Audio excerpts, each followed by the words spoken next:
Hello students, देखिए आज हम मैथमेटिक्स का चैप्टर नंबर 1 यानी कि रियल नंबर्स यानी वास्तविक संख्याओं का दूसरा टॉपिक जिसका नाम है अंक गणित की आधारभूत प्रमेय की स्टडी करेंगे। तो अंक गणित की आधारभूत प्रमेय पढ़ने से पहले हमें दो टर्म्स, एक टर्म्स हमारी भाज्य संख्या और अभाज्य संख्या के बारे में पढ़ना ज़रूरी है। अब बात करते हैं कि भाज्य संख्या क्या होती है और अभाज्य संख्या क्या होती है। भाज्य संख्या की अगर बात करें तो भाज्य संख्या वह संख्या होती है जिसके दो से अधिक गुणनखंड होते हैं। एग्जाम्पल के लिए आप ले सकते हैं जैसे कि 8। अगर 8 के हम गुणनखंडों की बात करें तो 8 के जो गुणनखंड होते हैं वो 1 होता है, 2 होता है, 4 होता है और 8 होता है। यानी इसके दो से अधिक गुणनखंड है। अभी दो गुणनखंड कौन से होते हैं जिसके अतिरिक्त जो है गुणनखंड होना चाहिए, वो दो गुणनखंड, एक नंबर 1 और एक वो संख्या खुद होती है। अब बात करते हैं अभाज्य संख्याओं की। अभाज्य संख्याएं वह संख्याएं होती हैं जिनके केवल दो ही गुणनखंड संभव होते हैं।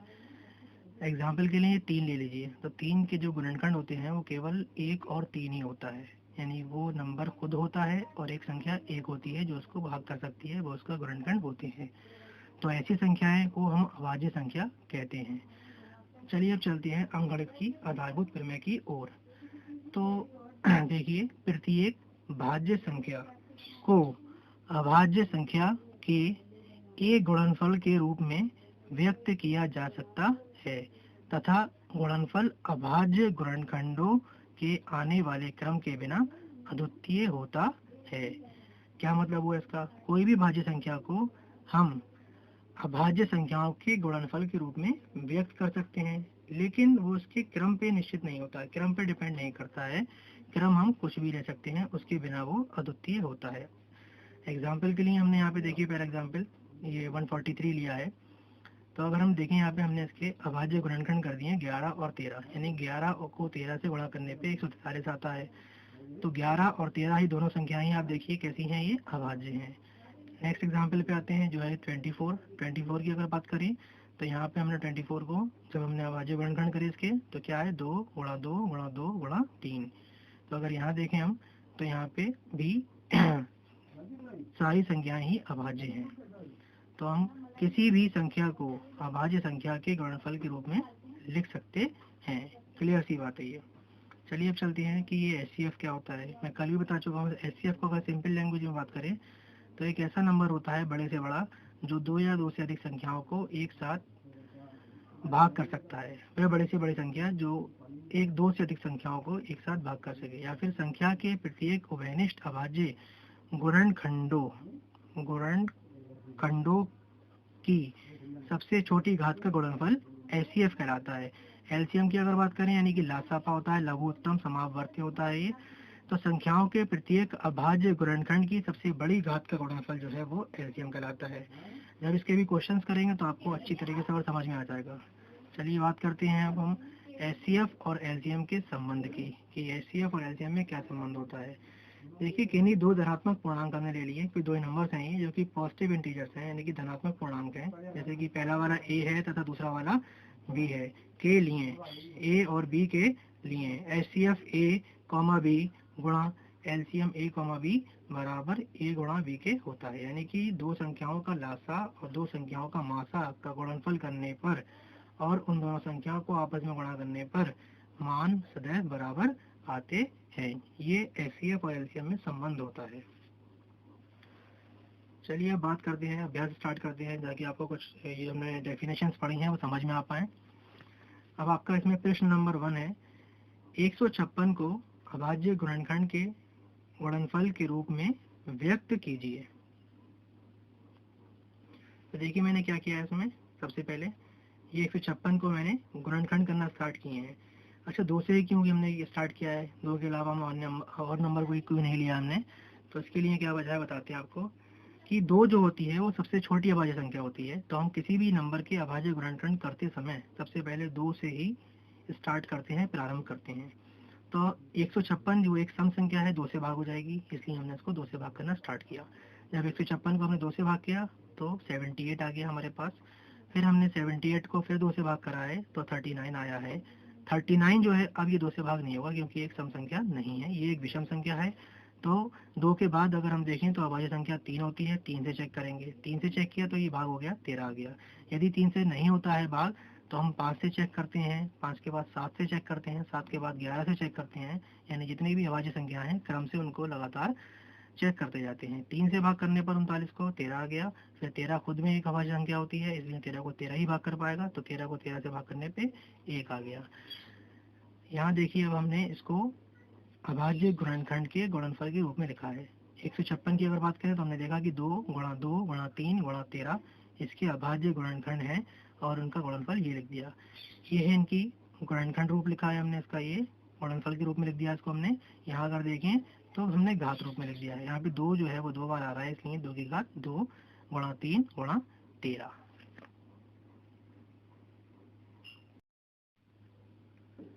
चलिए स्टूडेंट्स अब हम क्वेश्चन नंबर 2 की ओर चलते हैं। तो पहले पढ़ेंगे कि क्वेश्चन नंबर 2 है क्या। देखिए अभाज्य गुणनखंड विधि द्वारा 12, 15 तथा 21 का HCF व LCM ज्ञात कीजिए। HCF का मतलब होता है मासापा, LCM का मतलब होता है लासापा, हमें ज्ञात करना है यहाँ पर। तो देखिए स्टार्ट करते हैं। सबसे पहले मैं क्या करूँगा, मैं जो संख्याएं आपको 12, 15 और 21 दे रखी हैं इनके अभाज्य गुणनखंड करके लिखता हूँ। तो देखिए कैसे स्टार्ट करेंगे। यहाँ 12 के करेंगे, यहाँ 15 के कर लेंगे और यहाँ 21 के कर लेंगे। चलिए 12 से स्टार्ट करते हैं। तो 12 का जब गुणनखंड करेंगे तो आपको पता है कि सबसे पहली अभाज्य संख्या 2 होती है। आप देख पा रहे हैं कि 12 एक सम संख्या है, अर्थात ये 2 से भाग हो जाएगी। तो हम इसको 2 से ही शुरू करता हूँ। 2 छंग 12। देखिए फिर से एक सम संख्या है, फिर 2 से हो जाएगी, 2 3 6। अब 3 खुद में एक अभाज्य संख्या होती है, इसलिए ये 3 से ही भाग होगी, 3 एकम 3। अब बात करते हैं 15 के लिए।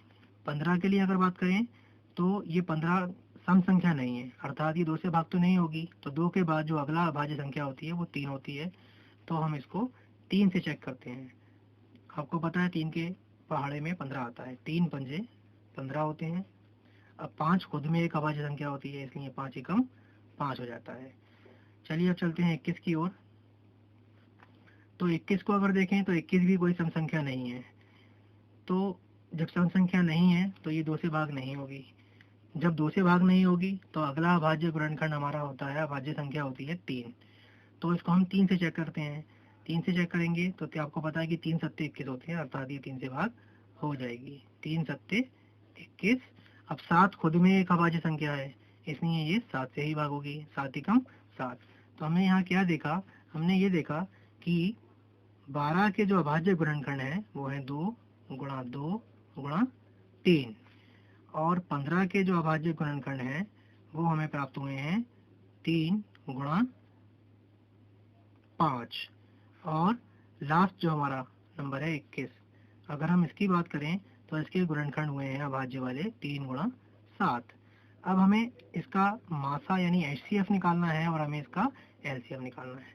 तो आप यहाँ लिखेंगे अर्थात देयरफॉर HCF कौन कौन संख्याओं का निकाला है हमने, 12 लिया है हमने, 15 लिया है तथा 21।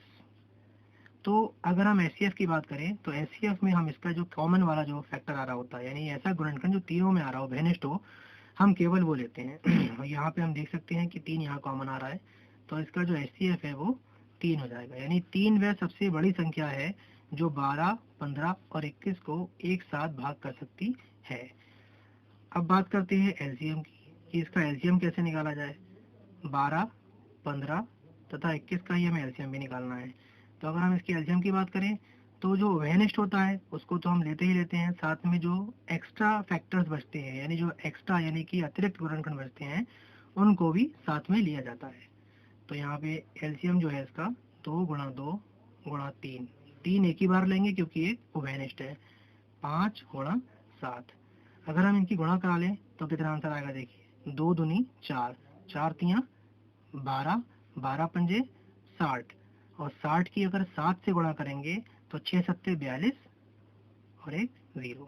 फिर से देख लीजिए, 2 दूनी 4, 4 तियाँ 12, 12 पंजे 60, 60 को 7 से गुणा करने पे 420, ये हमारा आंसर। ये आ गया हमारा HCF और ये आ गया हमारा LCM।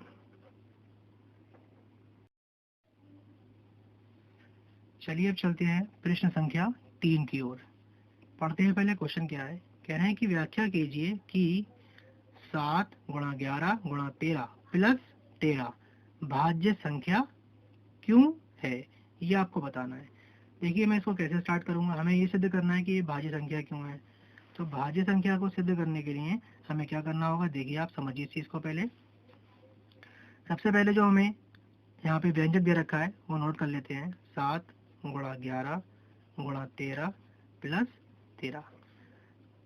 अगर यहाँ पे हम थोड़ा ध्यान दें तो यहाँ पे दो पद हैं, एक पद ये रहा और दूसरा पद 13 है। यहाँ पे 13 और 13 दोनों पदों से उभयनिष्ठ यानी कॉमन आएगा, तो हम इस 13 को बाहर निकाल लेते हैं। जब हम 13 को उभयनिष्ठ ले लेंगे तो पहले पद में 7 गुणा 11 रह जाएगा, प्लस यहाँ से पूरा 13 ही कॉमन आ चुका है, उभयनिष्ठ ले लिया है, तो यहाँ पे 1 आ जाएगा। अब इसको हल कर लेते हैं, ब्रैकेट को हल करेंगे, जो यहाँ पे कोष्टक आ रहे हैं उनको हम हल करते हैं। तो अगर देखें यहाँ पर हम, तो 7 की जब 11 से गुणा होगी तो ये आएगा 77 यानी कि 77 प्लस 1। और आप सभी जानते हैं 13 गुणा 77 में 1 जोड़ने पे 78 आता है। अब आप देखिए कि यहाँ 13 है और ये 78 है। एक काम करते हैं, हम यहाँ रफ में 78 के गुणनखंड कर लेते हैं। 78 एक सम संख्या है इसलिए 2 से भाग होगी, तो 2 तियाँ 6 और 2 नीम 18। अब ये सम संख्या नहीं है तो 3 से ट्राई करिए, 3 से ट्राई करेंगे तो 3 एकम 3 और 3 तियाँ 9, और 13 खुद में एक अभाज्य संख्या है इसलिए 13 से ही भाग होगी, 13 एकम 13। तो हमने क्या देखा, 78 के गुणनखंड करने पे 2 गुणा 3 गुणा 13 आता है। तो ये इसके अभाज्य गुणनखंड हो गए, जिनको हमने गुणनफल के रूप में व्यक्त किया है। अब आप जानते हैं चूंकि 7 गुणा 11 गुणा 13 प्लस 13 को